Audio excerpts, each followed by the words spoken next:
चाणक्य और चंद्रगुप्त की 22वां एपिसोड। चंद्रगुप्त और सुकन्या हड़बड़ाहट में तक्षशिला के पुस्तकालय से बाहर निकल गए।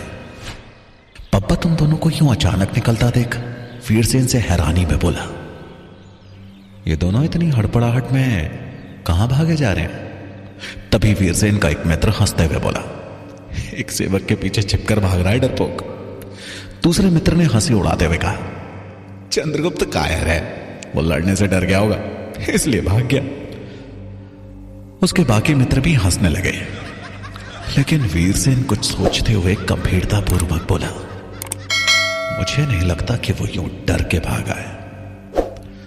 आचार्य चाणक्य के सेवक सुकेतु ने अवश्य ही कोई सूचना चंद्रगुप्त तक पहुंचाई है। हमें पता लगाना पड़ेगा कि इन दोनों के बीच क्या पक रहा है। पब्बत उसकी बात से सहमत होते हुए बोला, सही विचार है, हमें इसका पता लगाना पड़ेगा। अगर दोनों तक्षशिला के नियमों के विरुद्ध कोई गलत गतिविधि करते हुए पकड़े गए तो चंद्रगुप्त का निष्कासन तय है। वीरसेन ने कहा, लेकिन यह तभी मुमकिन है जब हम सत्य को प्रमाणित करें, और सत्य को प्रमाणित करने के लिए उनका पीछा करना होगा। पब्बत ने वीरसेन के कंधे पर हाथ रखकर कहा, मित्र वीरसेन, मुझे लगता है हमें किसी को इन दोनों के पीछे भेजना चाहिए। यह सुनकर वीरसेन बोला, किसी और को क्यों? मैं स्वयं जाता हूं और पता करता हूं कि ये दोनों आखिर जा कहां रहे हैं। पब्बत ने हामी भरी और अगले पल वीरसेन चंद्रगुप्त और सुकन्या के पीछे पीछे चल दिया। चंद्रगुप्त और सुकन्या तेजी से भागते हुए तक्षशिला के पास लगने वाले बाजार पहुंच गए थे। बाजार में काफी चहल पहल थी।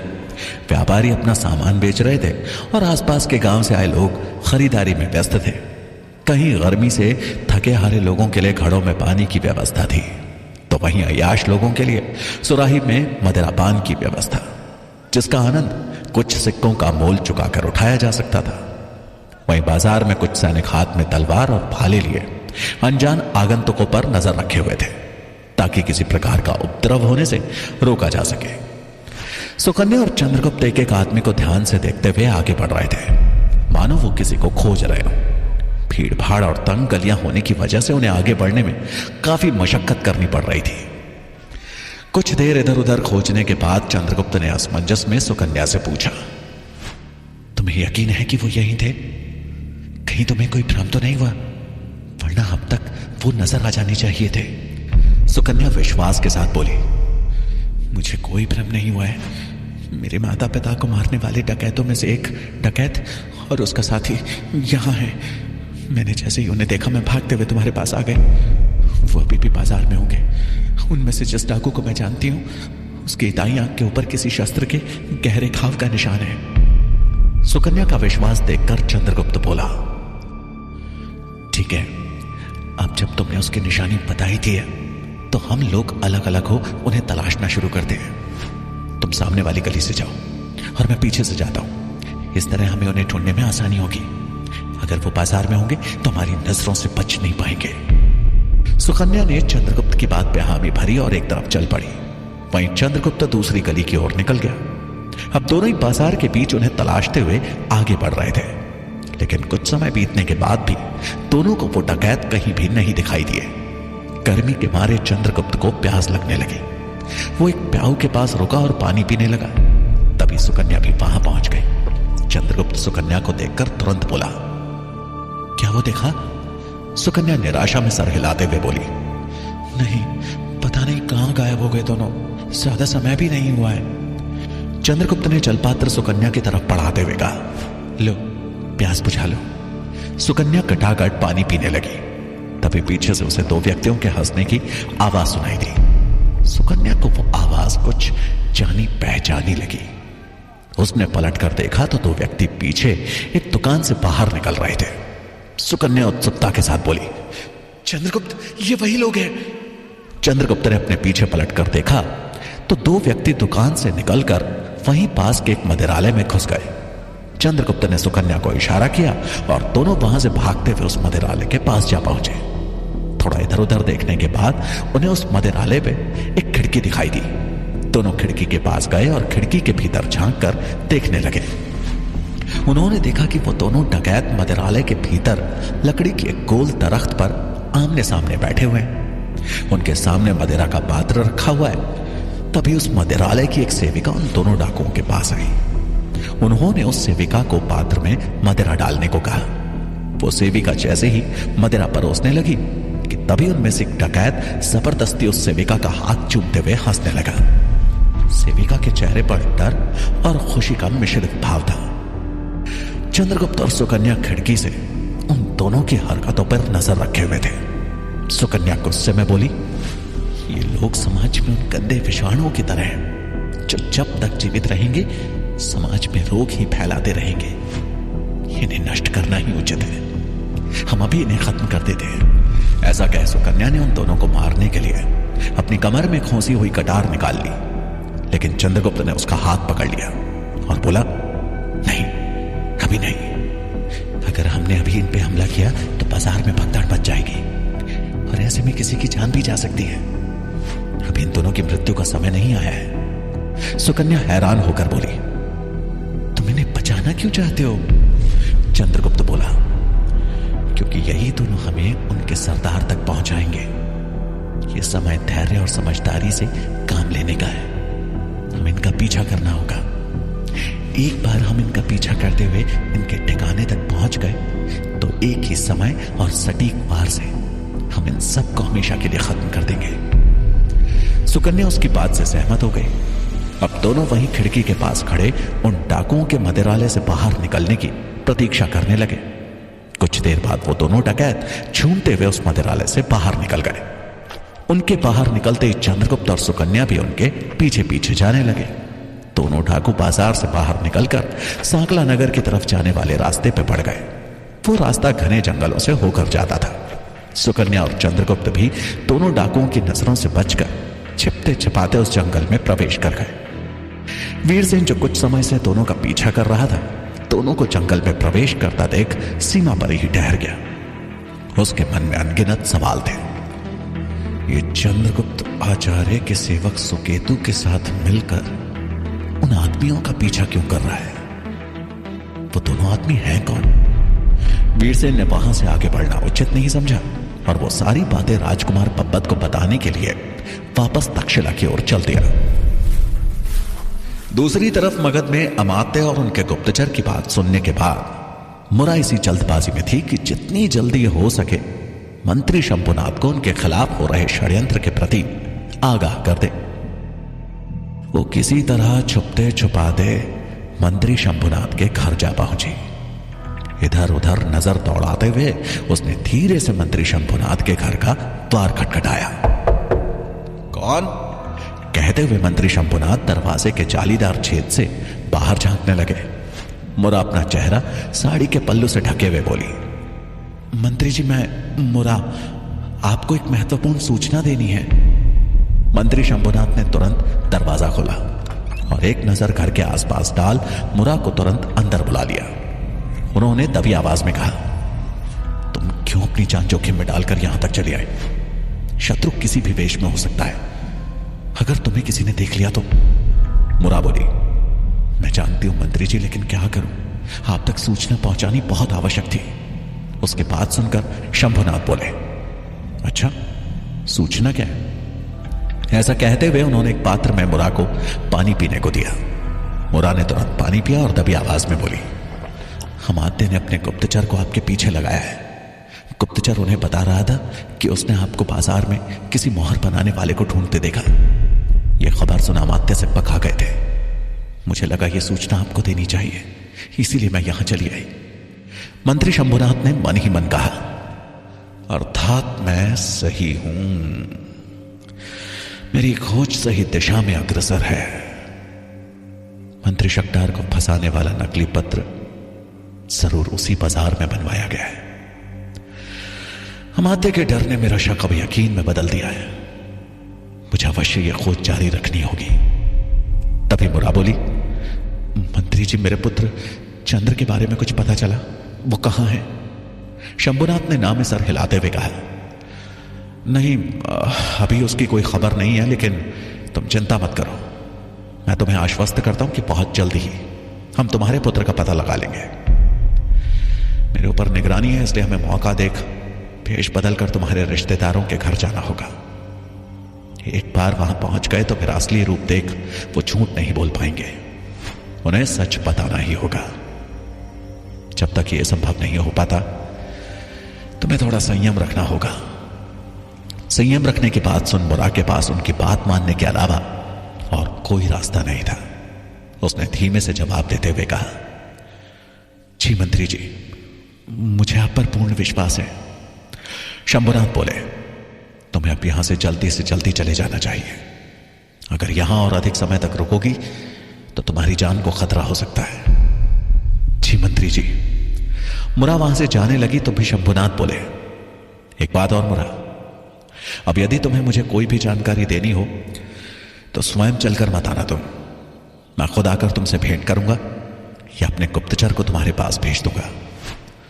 मैं इस बात का ध्यान रखूंगी मंत्री जी। यह कहकर मुरा वहां से निकल गई। उसके जीवन में फैले इस अंधकार में अब दिए की रोशनी कोई था तो वो थे मंत्री शंभुनाथ। उनके शब्दों ने मानो मुरा के अंदर एक उम्मीद की किरण को जन्म दे दिया था। मुरा अपने पुत्र से मिलने के लिए किसी भी सीमा को लांघने के लिए तैयार थी। जहां एक और मुरा के मन में चंद्रगुप्त से मिलने की उम्मीद जग चुकी थी, वहीं दूसरी ओर चंद्रगुप्त के विरोधी उसके विरुद्ध नए नए षड्यंत्र रचने की कोशिश में लगे हुए थे। वीरसेन बाजार से लौटकर सीधे पप्पत के पास आया। वीरसेन को आता देखकर पप्पत उत्सुकता के साथ बोला, क्या पता चला उन दोनों के बारे में, जल्दी बताओ। वीरसेन हड़बड़ाहट में बोला, राजकुमार, मैंने चंद्रगुप्त और सुकेतु को दो आदमियों का पीछा करते हुए देखा। वो उनका पीछा करते हुए सांकला नगर की ओर जाने वाले रास्ते पर निकल गए। ये सुन पप्पत कुछ सोचते हुए बोला, वो दोनों भला किसका पीछा कर सकते हैं? क्या उन व्यक्तियों का तक्षशिला से कोई संबंध है? वीरसेन बोला, नहीं, मैंने उन दोनों व्यक्तियों को पहले कभी नहीं देखा। पप्पत बोला, दोनों ऐसे ही किसी का पीछा नहीं करेंगे। अवश्य इसके पीछे कोई गहरा रहस्य है, पर जो भी हो, यह सूचना हमारे लिए बहुत फायदेमंद है। इतना बोलकर उसके चेहरे पर एक कुटिल मुस्कान आ गई। वीरसेन हैरान था। उसने कहा, मैं कुछ समझा नहीं, यह सूचना हमारे लिए फायदेमंद कैसे है? पब्बत ने हंसते हुए कहा, एक तीर से दो शिकार, नहीं समझे? वीरसेन ने नामे सर हिलाते हुए कहा, नहीं, मुझे अधूरी बातें कभी समझ नहीं आती। पब्बत समझाते हुए दबे स्वर में बोला, अगर हम चंद्रगुप्त को जंगल में ही मरवा दें तो किसी को हम पर संदेह भी नहीं होगा और तक्षशिला के गुरुकुल को उससे मुक्ति भी मिल जाएगी। सबको यही लगेगा कि वो जिनका पीछा कर रहा था उन्होंने उसे मार डाला।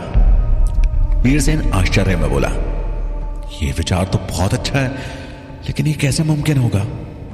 वीरसेन जानता था कि मारने की बात करना और मरवा देने में बहुत फर्क है, इसलिए उसके चेहरे पर चिंता उभर आई थी। पप्पत ने अपने चेहरे पर कुटिल मुस्कान लाते हुए कहा, तुमने अपना कार्य कर दिया, अब सब मुझ पर छोड़ दो।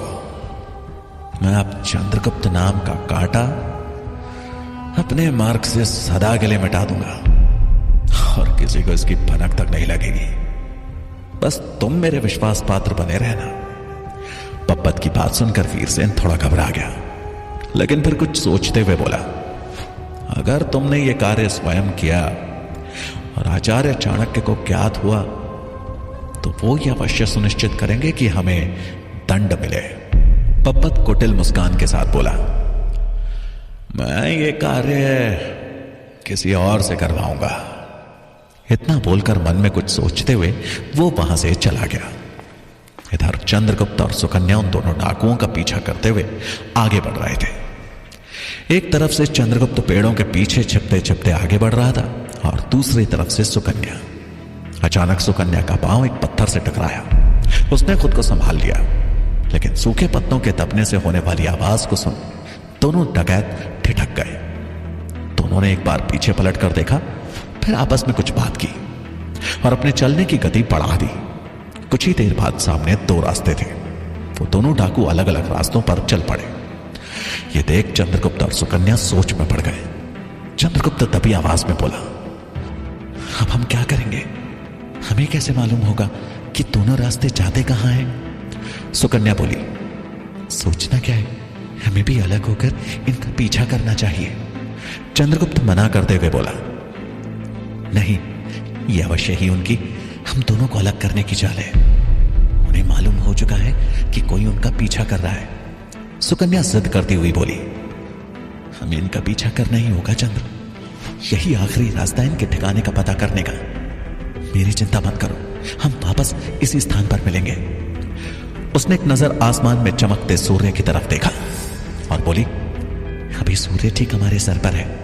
जब सूर्य की परछाई 30 अंश का कोण बनाएगी, चाहे कुछ भी हो, हम सब छोड़कर वापस यहां मिलेंगे। चंद्रगुप्त बोला, नहीं सुकन्या, मुझे डर सता रहा है कि तुम्हें कहीं कुछ। सुकन्या अपने वस्त्र में छिपाया हुआ कटार दिखाते हुए बोली, मैंने ये कटार यूं ही साथ नहीं रखी, मैं स्वयं की रक्षा कर सकती हूं। क्या तुम्हें मुझ पर भरोसा नहीं है? चंद्रगुप्त बोला, तुम पर है, लेकिन उन लोगों पर नहीं है। ठीक है, लेकिन एक शर्त पर मैं तुम्हें जाने दे सकता हूं। तुम वादा करो कि तुम उन पर हमला नहीं करोगे, सिर्फ उन पर और उनकी गतिविधियों पर नजर रखोगे। यह सुन सुकन्या राजी हो गई और दोनों वहां से अलग अलग रास्तों पर चल दिए। इधर तक्षशिला में पब्बत सीधे मालकेतु के पास आया। पब्बत को देखते ही मालकेतु बोला, राजकुमार पब्बत, आप? पब्बत हड़बड़ाहट में बोला, हाँ, तुम्हारे लिए एक काम है, तुम्हें अतिशीघ्र यहां से निकलना होगा। मालकेतु विश्वास के साथ बोला, हाँ राजकुमार, बताइए। सैनिक जान की बाजी लगाकर आपका काम करेगा।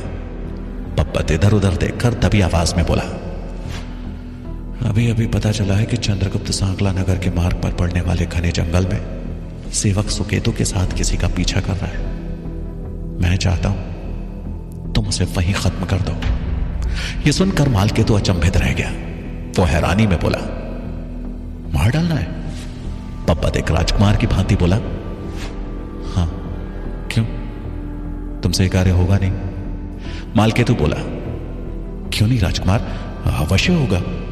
पब्बत आदेश देते हुए बोला, तो अभी तुरंत प्रस्थान करो।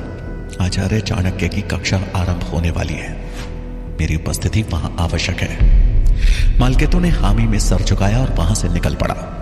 लेकिन वो और पब्बत इस बात से बेखबर थे कि राजहंस ने दोनों की बात सुन ली थी। इधर चंद्रगुप्त अकेले जिस डाकू का पीछा कर रहा था, वो अचानक सामने से किसी साई की तरह गायब हो गया। चंद्रगुप्त चारों तरफ देखने लगा, लेकिन अब सिवाय उसके उस सुनसान जंगल में कोई और दूर दूर तक नजर नहीं आ रहा था। क्या चंद्रगुप्त डाकुओं का ठिकाना पता कर पाएगा, या फिर होगा उसका किसी नई मुसीबत से सामना? क्या चंद्रगुप्त को मरवाने की पब्बत की चाल कामयाब हो पाएगी? क्या समय रहते राजहंस आचार्य चाणक्य को चंद्रगुप्त पर मंडरा रहे खतरे के बारे में बता पाएगा?